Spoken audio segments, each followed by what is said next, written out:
નમસ્કાર વિદ્યાર્થી મિત્રો, આજે આપણે ફરી ધોરણ 8 ની અંદર પ્રકરણ નંબર 2 શીખવા જઈ રહ્યા છીએ કે જેનું નામ છે એક ચલ સુરેખ સમીકરણ. શું નામ છે? એક ચલ સુરેખ સમીકરણ. એક ચલ અને સુરેખ સમીકરણો અલગ અલગ છે. સુરેખ છે યા તો એને તમે એક ચલ, એક ઘાત પણ કહી શકો છો, દ્વિઘાત, ત્રિઘાત, ચતુર્ઘાત, પંચઘાત, છઘાત, અલગ અલગ ઘાતના સમીકરણો છે. પણ આપણે આજે જે શીખવાના છીએ એ એક ચલ સુરેખ સમીકરણ. ચલ એટલે શું? તો ચલ એટલે અંગ્રેજી જે ABCD છે તેના મૂળાક્ષરો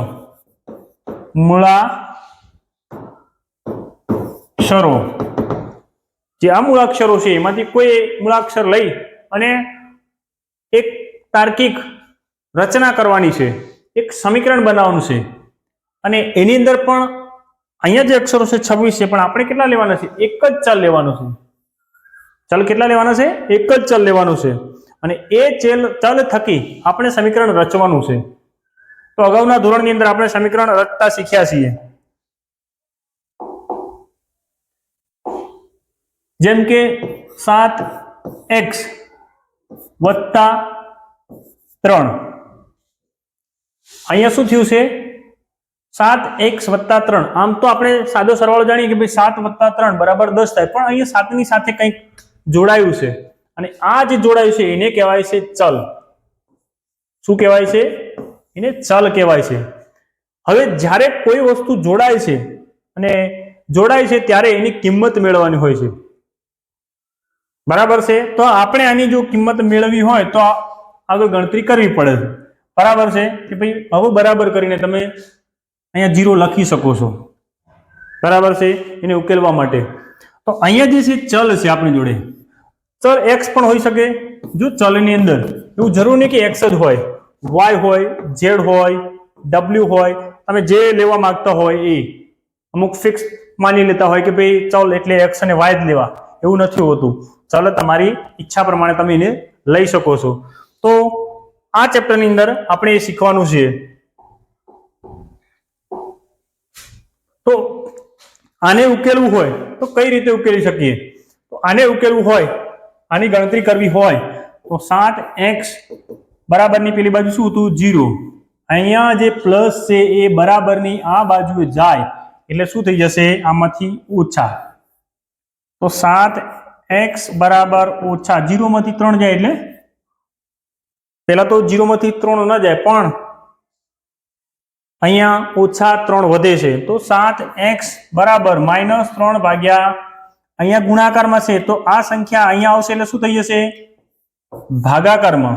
તો આ મળ્યો એનો અહીંયા ગુણાકારમાં છે તો અહીંયા ભાગાકારમાં આવી જશે 7x - 3. તો આ આની સાથે જોડાયેલો છે. કયા સંબંધથી? તો ગુણાકાર. તો એને કહેવાય છે સહગુણક. શું કહેવાય છે? સહગુણક એટલે સાથે ગુણાયેલો છે. તો હવે હું આને બરાબરની પેલી બાજુ લઈ જઈશ તો શું થશે? અહીંયા ગુણાકારમાં છે અને બરાબરની પેલી બાજુ આવશે એટલે શું થશે? ભાગાકારમાં. તો આ જે મળ્યું એ શું કહેવાય છે? x ની કિંમત. આવી રીતે આ ચેપ્ટરની અંદર આપણે એક ચલવાળા, ચલ વધારે હોય છે, એકથી વધુ હોઈ શકે છે, પણ આપણે આ ચેપ્ટરની અંદર એક ચલવાળા સમીકરણો શીખવાના છીએ. ત્યારે ઉદાહરણ નંબર 1 થી શરૂઆત કરીએ. ઉકેલ શોધો. શું શોધવાનું કે છે? ઉકેલ શોધવાનું કે છે. ઉકેલ શોધવો મતલબ તમારે એની કિંમત મેળવવી. ચલો ઉકેલ શોધીએ.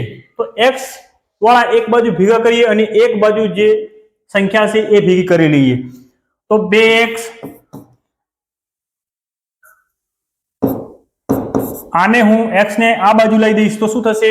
જો ભાઈ જગ્યા બદલાશે ત્યારે એના ચિહ્નો પણ બદલાશે, એની સાથે જોડાયેલા ચિહ્નો. અહીંયા જે છે એ શું છે? તો પ્લસ છે તો અહીંયા માઇનસ થઈ જશે. આ બે ત્યાંના ત્યાં જ હતા. હવે જે રીતે x ને આ બાજુ લાવ્યા, જમણી બાજુએ સોરી ડાબી બાજુ લાવ્યા તો આને ડાબી બાજુ લઈ જતા અહીંયા ઓછા છે તો આ શું થઈ જશે વત્તા, પેલી બાજુ લાવ્યા બરાબર નહીં, એટલે હવે 2x ઓછા x એટલે બંને જુઓ અહીંયા કઈ નથી એટલે શું સમજવાનું 1 છે, 2 માંથી 1 પહેલા આપણે સંખ્યા બાદ કરીએ, 2 માંથી 1 જાય તો 1 અને x 3 ને 2 5, x બરાબર શું જવાબ મળ્યો 5. આ શું મળ્યું એનો ઉકેલ મળ્યો, ઉકેલ મતલબ એનો જવાબ મળ્યો, કિંમત મળી, બરાબર છે. એ જ રીતે ઉદાહરણ 2 જોઈએ, આની અંદર પણ ઉકેલ જ શોધવાનું કે છે, પણ અહીંયા થોડુંક છે આ પૂર્ણાંક છે આ અપૂર્ણાંક છે, તો એ વખતે ખાસ ધ્યાન રાખવાનું કે પૂર્ણાંક અને અપૂર્ણાંકનો જ્યારે પણ સરવાળો બાદબાકી કરીએ ત્યારે હંમેશા એમના છેદ જે છે એ સરખા કરવા પડશે, અને સરખા ના હોય તો આપણે અહીંયા સરખા કરીશું. 5x વત્તા 7/2 બરાબર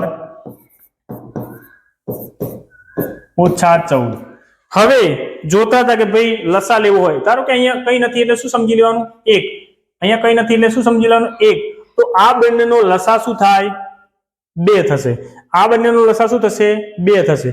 હવે જોઈએ 5x આની નીચે 1 હતો અને 2 લસા, તો અહીંયા 2 લસા તો ઉપર પણ કેટલા થશે 2 વત્તા 7/2, અહીંયા તો 2 હતા એટલે 1.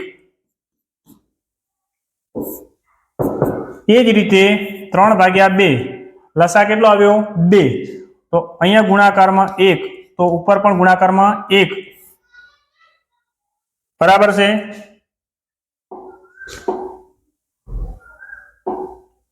-14, 1 અહીંયા 2 આવશે, અહીંયા પણ 2 આવશે, તો જોયું કેટલા થાય છે, બે બાજુ બરાબર ના આવી શકે એટલે એક બાજુ આપણે 3 રાખીશું. 5 દુ 10x 2 7/2 3/2 14 દુ 28/2 10x ભાગ્યા 2 વત્તા 7/2 બરાબર શું છે 3/2 ઓછા 28/2. જો અહીંયા x આપણે મૂકવાનો રહી ગયો છે, બરાબર છે, તો x મૂકીશું x. તો હવે શું કરીએ, x વાળા પદ ભેગા કરીએ, જે રીતે આગળના ઉદાહરણમાં જોયું કે ભાઈ એક સમાન પદો જે છે એક બાજુએ લઈ જઈએ. તો અહીંયા 10x/2 ઓછા અહીંયા વત્તા છે તો આ બાજુ આવશે શું થઈ જશે, ચિહ્ન બદલાઈ જશે, 3x - 2 ઓછા 28. આ વત્તા છે તો આ પણ શું થશે, ઓછા થઈ જશે. હવે સંખ્યામાંથી બાદ કરો, x જે છે એ ભૂલી જાઓ, 10 માંથી 7 જાય તો 10 માંથી 7 જાય તો સોરી 10 માંથી 3 જાય તો 10 માંથી 3 જાય તો 7 x ના x ભાગ્યા 2. 28 ઓછા છે ને ઓછા 7 છે તો બંનેનો શું થશે, ઓછા ઓછાનો સરવાળો થશે, પણ ચિહ્ન જે છે ઓછાનું રહેશે.